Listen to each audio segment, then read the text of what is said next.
Bonjour et bienvenue dans cette vidéo, j'espère que vous allez bien. Je suis vraiment contente de vous retrouver parce que mine de rien ça fait un petit bout de temps.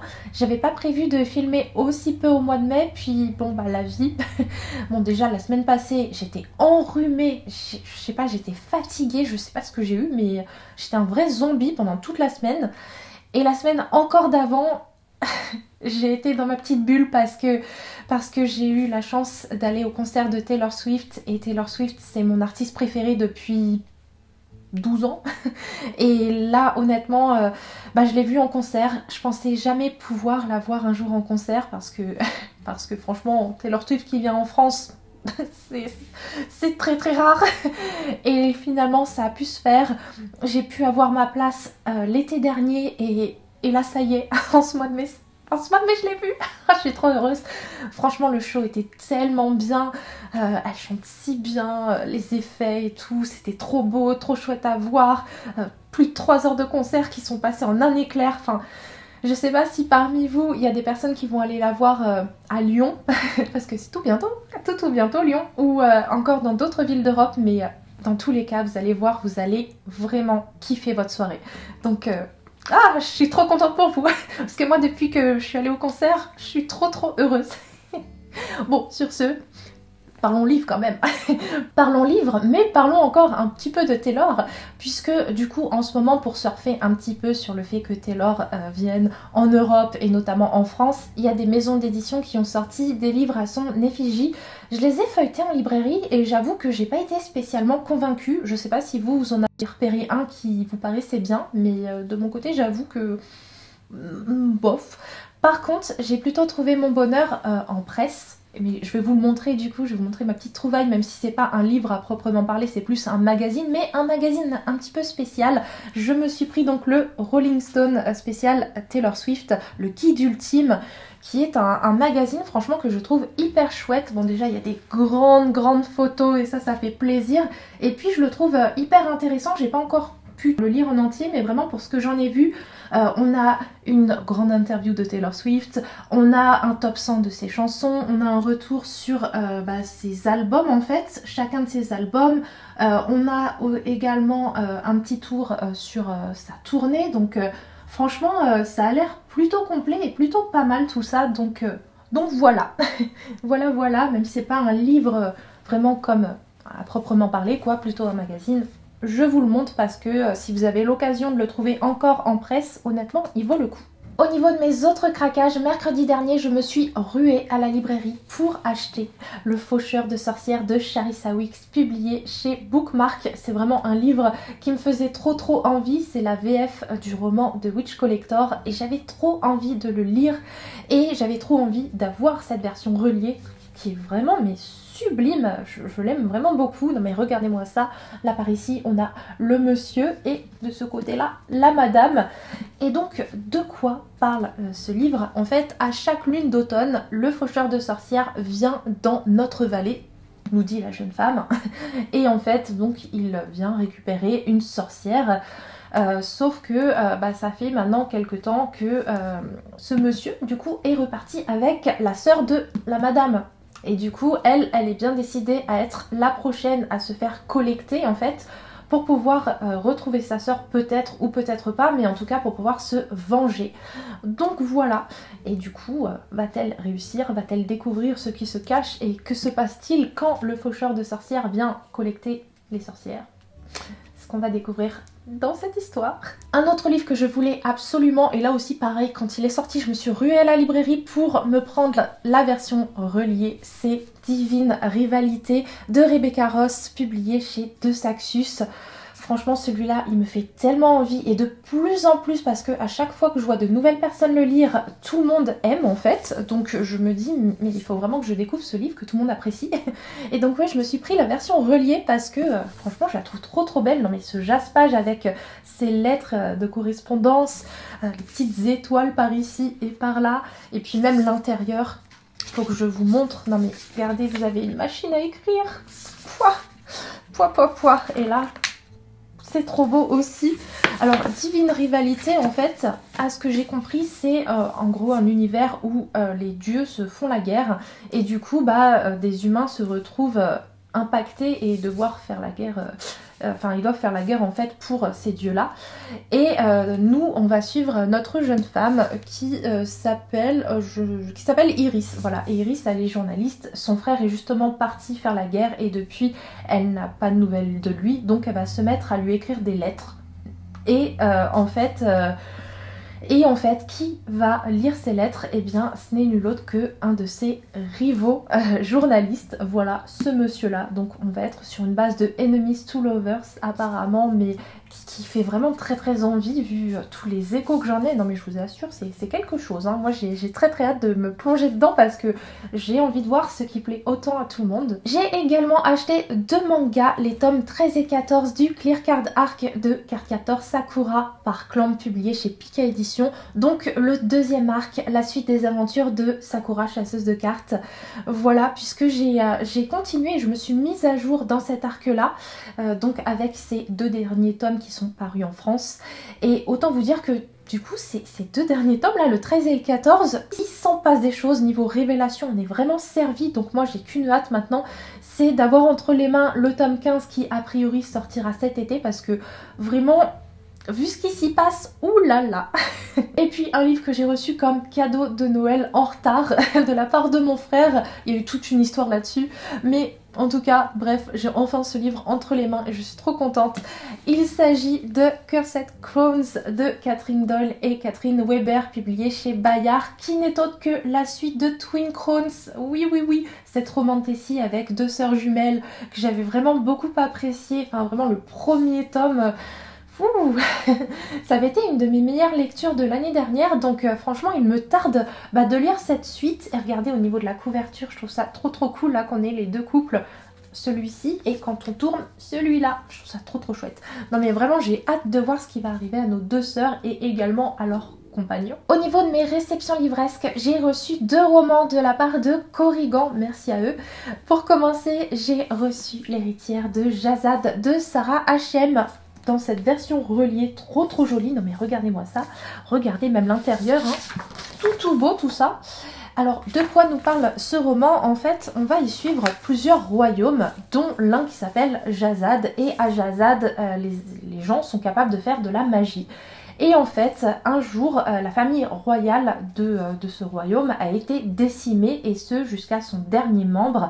Et depuis, on traque également toutes les personnes qui venaient de Jazad, qui sont capables de faire de la magie et qui se sont réfugiées en fait dans les royaumes voisins. Sauf qu'en fait, dans cette histoire, on va découvrir que la famille royale n'a pas été entièrement massacrée. Il reste encore un de ses membres encore en vie. Il s'agit de Sylvia, une jeune femme qu'on va suivre dans ce récit, qui vit cachée, recluse, jusqu'au jour où malheureusement l'héritier du royaume qui a massacré le sien va croiser sa route. Et pour Sylvia, eh bien ça va être toute une mission pour que son identité reste cachée, parce que si jamais elle se fait débusquer, eh bien elle pourrait bien périr.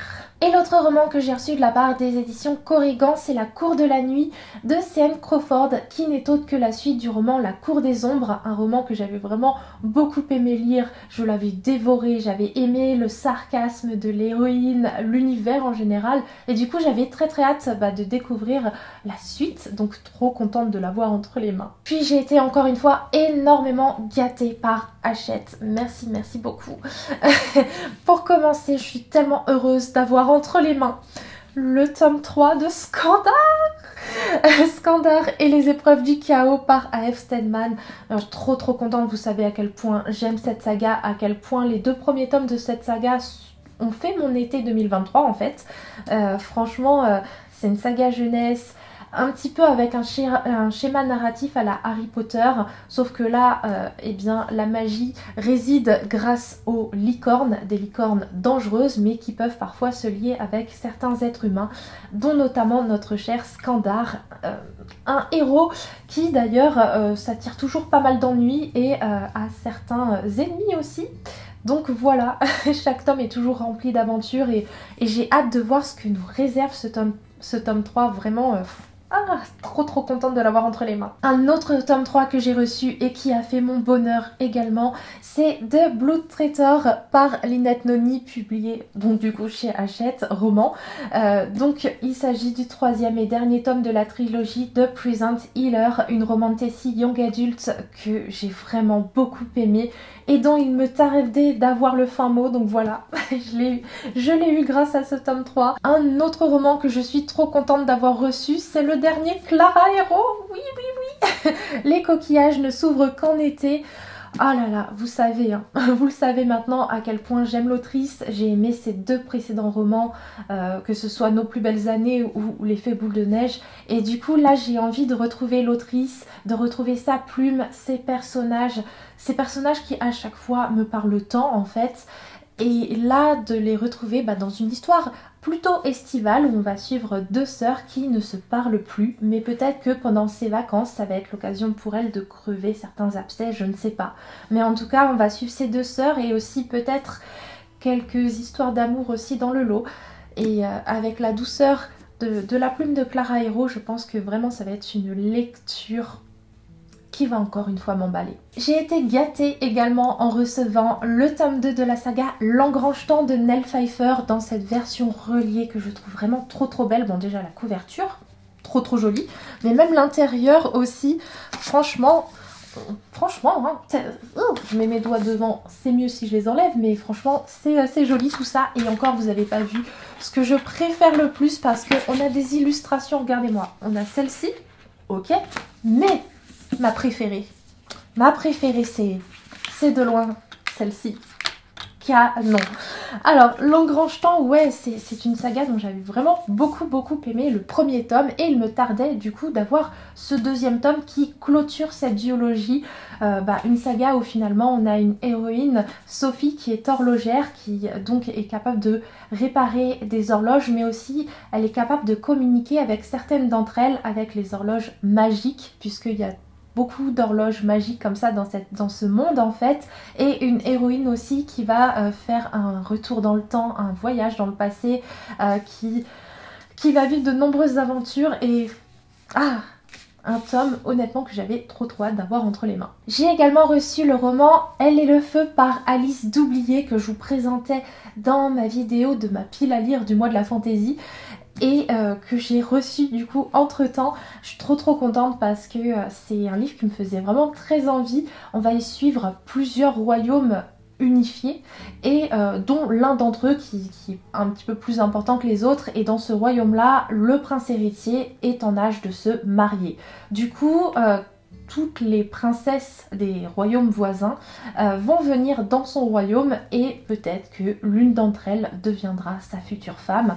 Mais clairement, on sent que toutes ne sont pas forcément intéressées par une histoire d'amour. Et nous, dans ce récit, on va plus particulièrement s'intéresser à trois prétendantes en fait au prince. Tout d'abord, on a Alia qui, elle, est capable de pratiquer une magie interdite, une magie liée au feu. Donc elle ne veut surtout pas être choisie par le prince.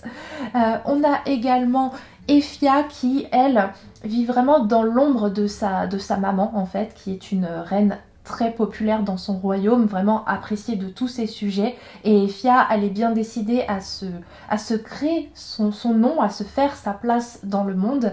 Et puis on a également Sibylle qui, elle, vient d'un royaume qui est régi par des femmes. Et elle se dit que peut-être une alliance avec le prince héritier du royaume principal, ça pourrait quand même vraiment aider le sien de royaume. Donc voilà, on va suivre plutôt ces trois jeunes femmes-là dans un récit avec beaucoup de politique, de magie, de sororité, et pas toujours. Un autre livre que j'ai reçu et qui fait tellement printanier que je pense que je vais le lire en ce mois de juin, c'est Sam et Sam par Ravia Arum, si je prononce correctement, et si c'est pas le cas, j'en suis désolée. Ouais, un roman, regardez-moi cette couverture avec les fleurs de cerisier et tout, c'est si beau. Une petite romance comme ça qui se passe en Corée du Sud, qui va me faire voyager. Franchement, celle-là, je vais la dévorer. En plus, ça fait genre 300 pages, ça va se lire tout seul. Et après le mois de la fantaisie, une petite lecture comme ça va me faire du bien, ça va me changer un petit peu. J'ai également reçu au format poche Un cœur si loyal et éternel de Brigitte Kemmerer, publié chez le livre de poche jeunesse, qui n'est autre que la suite du roman Un sort si noir et éternel. J'avais beaucoup aimé le premier tome de cette saga et il me tardait de lire cette suite. Une suite qui m'a déçue. Voilà, vous le savez si jamais vous avez vu ma dernière vidéo de chronique lecture. Si jamais vous voulez en savoir plus, allez-y, allez la zioter. Mais ouais, j'en attendais autre chose de ce tome 2. Parce que l'univers est tellement prometteur, l'univers nous promet quand même des choses tellement belles, mais bon.